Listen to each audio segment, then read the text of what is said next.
Time now for the morning rush. And we start with John Smith. The next big weather maker is on its way out, actually, because we are going to be looking at improving conditions throughout the morning hours. We'll hold on to a couple of showers across eastern New Mexico as the storm continues to exit, clearing skies across the west, more sunshine on the way for tomorrow. And then the next big weather maker will be arriving on Friday as we start to see a few of those snow showers developing over the northern high terrain. We will be looking at increasing activity through Saturday. Catherine?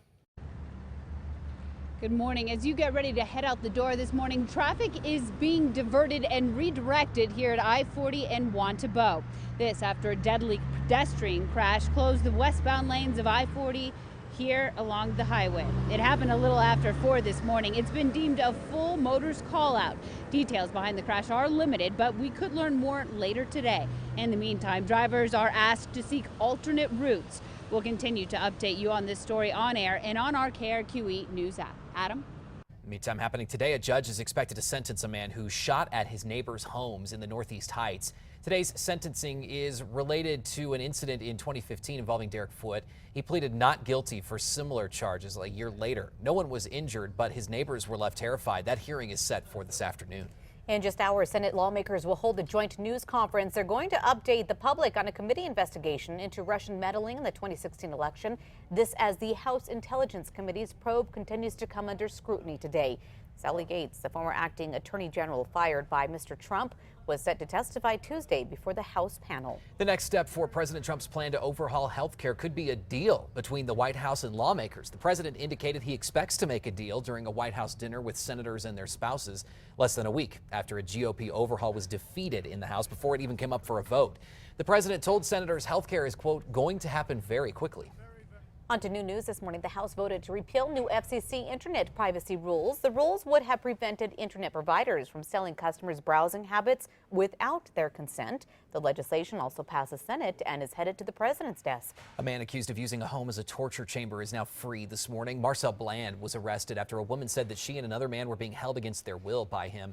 In court, it was revealed that case, though, fell apart when Bland's attorney provided documents from the alleged victim, who said those allegations weren't true.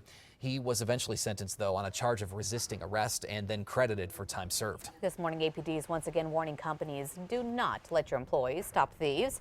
This after a Kohl's loss prevention employee tried stopping a suspect. Police say threatened him with a knife after trying to steal a pair of shoes. APD says loss prevention workers do not have the rights that law enforcement officers do to detain people. New this morning, 3 resolutions to help address behavioral health in Bernalillo County now have a stamp of approval from commissioners. Those measures are set to expand the use of drug treatment programs at MDC and a county treatment facility that could possibly save lives. Also approved, establishing intervention groups for released inmates with drug habits. New this morning, we are learning which New Mexico counties are the healthiest. That's according to a study from the 2017 County Health Rankings and Roadmaps. Number 1 in the state is Los Alamos. The remaining counties in the study's top 5, Sandoval, Roosevelt, Bernalillo, and Santa Fe. Meanwhile, the study finds that bottom 5 counties are Sierra, Catron, McKinley, Rio Arriba, and Mora. Happening today, Albuquerque's city councilors are expected to talk about a plan to protect the petroglyphs. With more homes and visitors coming near the park, Councilor Isaac Benton worries the area will get overrun by people. His proposal would limit access points, including from subdivisions, and set up security for the monument. By this summer, Hotel Cascada is set to look a whole lot different. Here are the new renderings released by the company overseeing the renovation of the hotel and water park. Earlier this year, they announced it would become the Wyndham Hotel and Conference Center and will include a major remodel. The renderings show a new entrance and ticket area for that water park. John. With our latest winter storm leaving New Mexico, the Metro Threat Index has gone down for today. We're only at a 2 because the main threats that we're looking at are mainly just spot showers, mainly in the morning hours, and then we'll be breezy throughout the day with 10 to 20 mile per hour winds. As we head into tomorrow, more sunshine before another storm arrives on Friday. Adam? Wells Fargo now set to pay $110 million soon to settle a class action lawsuit over its fake accounts scandal. The bank admitted employees opened up 2 million accounts for customers without their permission. The money will compensate some of those customers. The settlement still needs a federal judge's approval, though. Happening today, Samsung is launching its Galaxy S8 and S9 Plus smartphones. Take a look at your TV screens here. Tech insiders say the phone has an entirely new design with rounded corners and an edge-to-edge display. They're also expected to come with Samsung's new digital assistant named Bixby. Samsung is looking to regain customer trust. This after recalling its previous model because of exploding batteries. Let's take a look at your morning drive where we still do have that tie-up over on I-40 between Tramway and Wantabo. We actually have that part of the interstate closed, so you'll want to find an alternate route there. Otherwise, we are looking at smooth sailing as you head elsewhere across the city. I think you're going to find this next video bizarre. This stone may soon hit the record books. Here's why. The dancing stone, as it's called in China, swings for over 9 minutes on its own once someone starts the process, shattering, and again, there's a world record for these things, it shattered a world record of about 4 minutes. A man says he found the stone and discovered it could dance. According to the man, it swings because the stone's center of gravity is at the bottom. But it goes on for 9 minutes on its own. Okay, so my question this morning is, who sits there and watches a rock for 9 minutes to find out this could be a world record? Job of record book. Record There you holders. go. There you go. All right.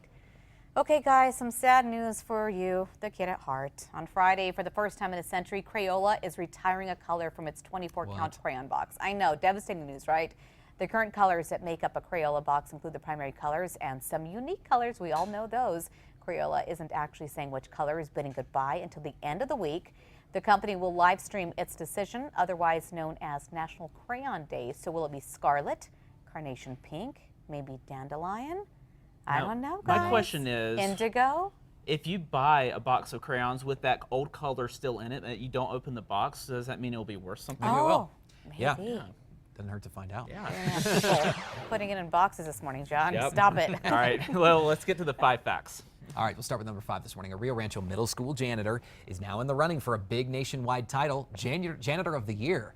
Loy Lopez is one of 10 nationwide finalists in the Cintas Corporation's contest. He was nominated for his many kind feats, including installing a closer handicapped parking space for a teacher whose daughter has mobility issues. We posted a link on our website about how you can vote for Loy. On to number 4 now. Twitter blowing up with UNM Lobo fans asking what's going on with the men's basketball team. Jalen Harris announced he is ditching the Lobo team after another school, becoming the 5th player to recently do so. Harris joins leading scorer Elijah Brown, Anthony Mathis, Sam Logwood, and walk-on Holt Shelley in the recent exodus from Craig Neal's Lobo squad. Athletic Director Paul Krebs told the Albuquerque Journal the trend of transfers is concerning. At number 3, family and friends are mourning the death of an Albuquerque man kidnapped in Africa. Yesterday, authorities in the Congo identified 3 bodies found as those of UN worker Michael Sharp, his Swedish counterpart, and their interpreter. Sharp was part of a humanitarian group who went missing earlier this month. On to number 2 now. This morning, attorneys are saying there will not be a plea deal for the former Santa Fe County Sheriff's deputy charged with the murder of a fellow lawman.